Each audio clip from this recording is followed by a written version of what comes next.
Hello, నేను బుజ్జపైన మాట్లాడుతున్నాను. My God, ఏమైంది?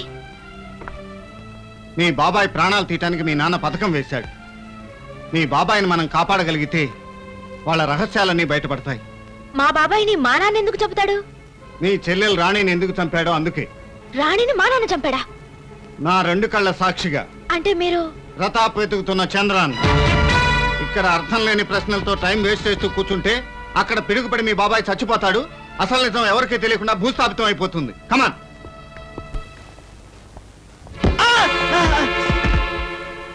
ఎన్నాళ్ళ నుంచి జరుగుతుందిరా ఈ డ్రామా నాటకం?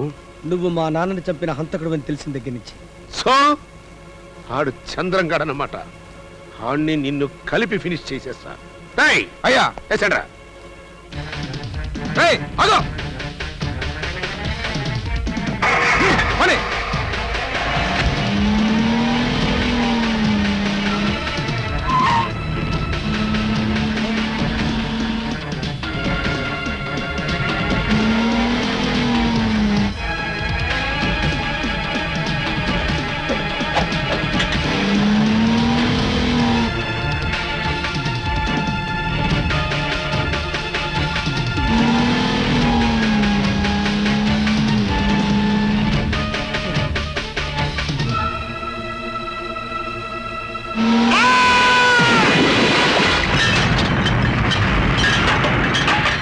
ఈ శిథిలాల మధ్యన శవం కనిపించలేదు సార్.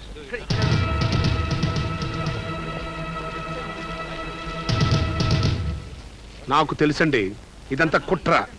ఎవడో కావాలని బాంబు పెట్టి నా తమ్ముని కిడ్నాప్ చేసిన తర్వాతే దాన్ని పేల్చారు. పేపర్లో పిడుగు పడిందని చదివానే. శ్రీహర్ష గారా, మీరు ఇక్కడికి వచ్చారేంటి?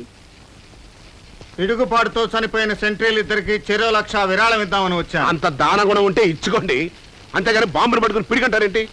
అయినా వర్షం లేకుండా అమ్మమ్మ పిడిగట్ట పడుతుంది. 3 ఏళ్ల క్రితం రాజమండ్రి జైల్లో కూడా వర్షం లేకుండా పిడుగు పడింది కదండి. అప్పుడు పేపర్లో చదివి ఆశ్చర్యపోయాను. ఇప్పుడు పడొచ్చు అని నమ్ముతున్నాను. డిఐజీ గారు, ఈ విత్తనవాదం నాకు అనవసరం అండి. నా తమ్ముడిని కిడ్నాప్ చేశారు, ఇది మాత్రం వాస్తవం. 24 గంటల లోపల నా తమ్ముడిని నాకు అప్పచెప్పకపోయారంటే మీ ఉద్యోగం బంగాళాఖాతంలో కలుస్తుంది, గుర్తుంచుకోండి. అలాగే సార్. శ్రీహర్ష గారు, ఆ తాడును చూశారా? చూశాను. శ్రీలేఖను కాపాడినప్పుడు అలాంటి కొక్కెం తాడు వాడారు కదా. ఎర్ర చీర కట్టుకున్నదల్లా నా పెళ్ళామే అన్నట్టు వెనకటికి మీలాంటి వాడకుడు. దేశంలో అలాంటి తాళ్ళు లక్షలుంటాయి. శ్రావణ మాసం దగ్గర పడింది. పెళ్లి గురించి ఆలోచించండి. ఈ దండగమారి ప్రశ్నలు ఎందుకు?